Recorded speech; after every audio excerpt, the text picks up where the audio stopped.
महर्षि सदाफल देव जी को काशी में एक सन्यासी मिले। उन्होंने वेदांत पढ़ने के लिए स्वामी जी से कहा। वेदांत, उपनिषद, गीता, महाभारत, वेद आदि का स्वामी जी ने गंभीर अध्ययन किया है। स्वामी जी संत महात्माओं के पास जाते थे और उनके ग्रंथ, उपदेश, सिद्धांतों को जानते थे, परंतु कहीं भी चित्त को शांति नहीं मिलती थी, न आध्यात्मिक कल्याण की प्राप्ति का मार्ग ही मिल सका। स्वामी जी अपने घर की एक कोठरी में योग अभ्यास करते थे। घने अरहर के खेत में या जंगल में जाकर भी अभ्यास करने लगते थे। स्वामी जी साधना के क्रम में चाहे वर्षा हो, कीड़े मकोड़े शरीर पर रेंगते हों, ध्यान नहीं देते थे। सारे कष्टों को सहन कर योग का अभ्यास अहर्निश करते थे। पकड़ी ग्राम में पूरब में एक वन है जिसका नाम विजया वन है। चर्चा है कि आपके शब्द किसी पुरुष से बात करते हुए सुनाई पड़ते थे। आप वहाँ अंतरिक्ष में स्थित किसी विशेष आत्मा से बात करते थे। योगी पुरुष से अनेक सिद्ध संत महात्माओं का संबंध रहता है।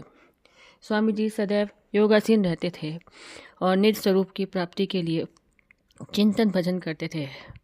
स्वामी जी योग की प्रथम भूमि में पंच तत्वों के दर्शन का अनुभव करते थे। एक दिन स्वामी जी योग अभ्यास कर रहे थे कि सायंकाल में जमीन से आकाश तक एक प्रकाशमान ज्योति दिखाई दी। स्वामी जी के नेत्र बंद हो गए और शरीर रोमांचित हो गया। इस समय आप भजन के सिवा कुछ नहीं चाहते थे। उस काल में अभ्यास करने में स्वामी जी इतना दृढ़ रहते थे कि देह की सुधि भी भूल जाते थे। इसे ही आस्तिक्यपूर्ण विश्वास एवं अटल ईश भक्ति तथा अनन्य शरणागत होना कहते हैं।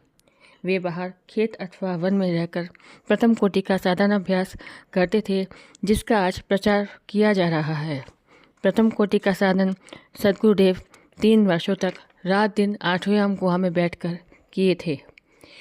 एक समय स्वामी जी साधन भजन अपने घर की एकांत कोठरी में कर रहे थे। उसी समय स्वामी जी को निद्रा आ गई। कुछ देर बाद आँख खुली तो कमरे में प्रकाश फैल गया। कमरे की सब चीज़ें स्पष्ट दिखाई पड़ी। सद्गुरुदेव जी के जीवन की यह प्रारंभिक अवस्था थी। योग की प्रथम भूमि में जब चित्तवृत्तियाँ शांत होने लगती हैं, तब इस तरह का दृश्य साधकों को दिखलाई पड़ता है। यह योगजन्य अनुभव युक्त अवस्था संसार के प्राणी को अत्यंत दुर्लभ है। बोलिए सद्गुरुदेव की जय।